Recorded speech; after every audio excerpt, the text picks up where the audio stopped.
Rivera ezawuthi kamnandi mabala se-FNB nindiphethe kamnandi, nandamkela kakubi kuba nandibetha ndifika nje kwidebi laseSoweto zade zambini zalandelelana. Yathathwa kakuhle noPaula Solomons wangena ngaphakathi ebhoksini, yabethwa yabekwa Mnatheni. Yilepo Zuzu wesithathu, yakhawuleza iKaizer Chiefs yathi masiyenze le nto icace uba iya kweyiphi na icala. Wadlala kwicabanga lasekunene uSolomons, wahlaba ibhola ngaphakathi. Lilepo indoda esoloko iphethe ityuwa, izingela nje iphethe ityuwa, ibetha ifaka ityuwa ithi masiyoseni madoda, masiyoseni ngoku iseshushu.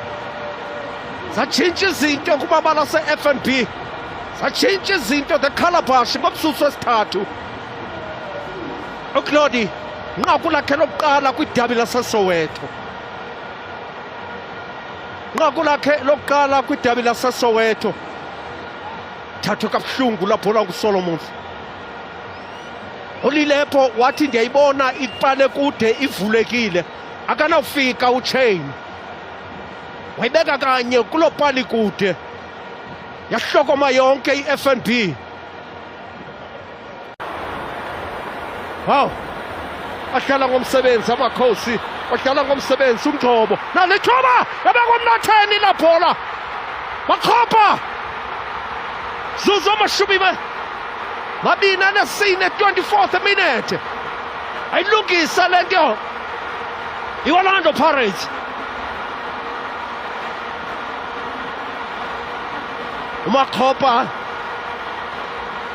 khumbule bebetha iKaizer Chiefs ngo-1-0, yaba nguye ofake lo nqaku wathi ogqiba waphuma ngaphandle kwebala, wathi zozela zalala, watshelala ngecala.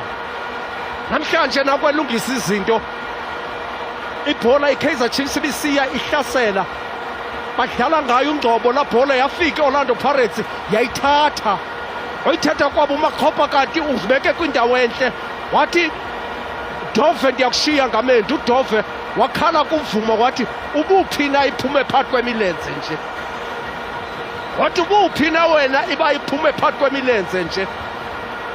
Zaqala zatshintsha izinto ngoku. Evidence Makhoba. Possibilities all through the side, and now it's Hotto in the centre. Can he squeeze it in? He can't, but his teammate can. And the Buccaneers lead. They've come from behind to lead by 2-1.